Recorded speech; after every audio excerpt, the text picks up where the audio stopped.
સ્વાગત છે મિત્રો આજની આ ખાસ વિડીયોમાં। મિત્રો આજે આપણે આ વિડીયોમાં જાણીશું કે મહિલાના કયા પવિત્ર અંગને સ્પર્શ ન કરવો જોઈએ। તો ચાલો જાણીએ। મિત્રો જ્યોતિષ અને ધાર્મિક અનુષ્ઠાનો અનુસાર મહિલાઓ પર ઘણા બધા પ્રતિબંધ લગાવવામાં આવેલા છે। જો ઘરમાં સુખ શાંતિ જોઈએ તો મહિલાઓએ ઘણા પ્રકારના નિયમોમાંથી પસાર થવું પડે છે, પરંતુ પુરુષ આ બધા અનુષ્ઠાનોથી દૂર રહે છે। આજે તમને જે માહિતી આપવા જઈ રહ્યા છે એની પુરુષોએ ક્યારેય પણ અવગણના ન કરવી જોઈએ। હકીકતમાં આ વાત ત્યારે લાગુ પડે જ્યારે પુરુષો સૌથી વધારે ઉત્તેજિત હોય છે। હકીકતમાં આ અવગણના એવી છે કે કોઈ પણ પુરુષે મહિલાની નાભીને સ્પર્શ કરવી જોઈએ નહીં। એટલા માટે મહિલા સાથે સંબંધ બનાવતા સમયે ક્યારેય પણ નાભીને સ્પર્શ કરવી જોઈએ નહીં। સ્ત્રી સાથે ક્યારેય પણ જબરજસ્તી કરવી જોઈએ નહીં અને હંમેશા મહિલાઓ સાથે શાલીનતાથી વર્તન કરવું જોઈએ।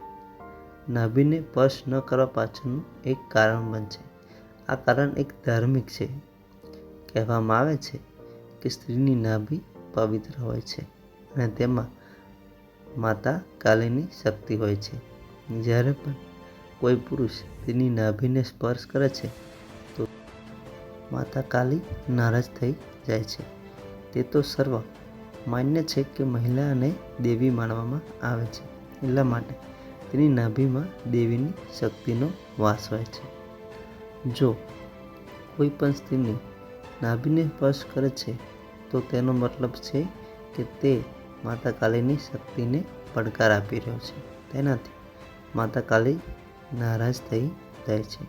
એટલા માટે સ્ત્રીની નાભીને સ્પર્શ કરવાનું પુરુષ માટે વર્જિત માનવામાં આવેલ છે। જે કોઈ પણ પુરુષ સ્ત્રીની નાભીને સ્પર્શ કરે છે તે મહાપાપનો ભાગી બને છે, જેને આગળ ચાલીને તેનું ફળ ભોગવવું પડે છે। માનવ શરીરમાં સૌથી મહત્વપૂર્ણ ભાગ નાભી છે। નાભી બાદ હૃદય અને ત્યારબાદ મસ્તિષ્કનું મહત્વ માનવામાં આવે છે। ત્યારબાદ બધા અંગોનું મહત્વ વધે છે। મસ્તિષ્કમાં જ્ઞાનના ફૂલ ખીલે છે, હૃદયમાં પ્રેમના ફૂલ ખીલે છે, પરંતુ મનુષ્યના શરીર અને તેની જીવન ઉર્જાનું મૂળ નાભીમાં હોય છે। કહેવામાં આવે છે કે પાછલા 5000 વર્ષોમાં માનવ જીવનનું જે પતન થયેલું છે તેનું કારણ છે કે આપણે પોતાનું સમગ્ર ધ્યાન અથવા હૃદય પર લગાવેલું છે। નાભી સાથે સંબંધિત કામ અને મહત્વને આપણે ક્યારેય પણ મહત્વ આપ્યું નથી, એટલા માટે મનુષ્યનું પાછલા જમાનામાં પતન થયું છે। આજના સમયમાં પણ લોકો મસ્તિષ્ક અને હૃદયનું ધ્યાન વધારે રાખે છે। એક બાળક માતાના ગર્ભમાં બને છે અને ત્યાં જ તેનું પાલન પોષણ થાય છે।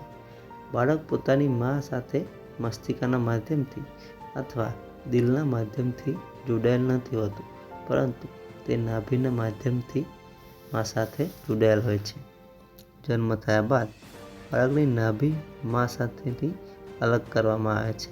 જીવન ઉર્જા તેને નાભીના માધ્યમથી ઉપલબ્ધ થાય છે।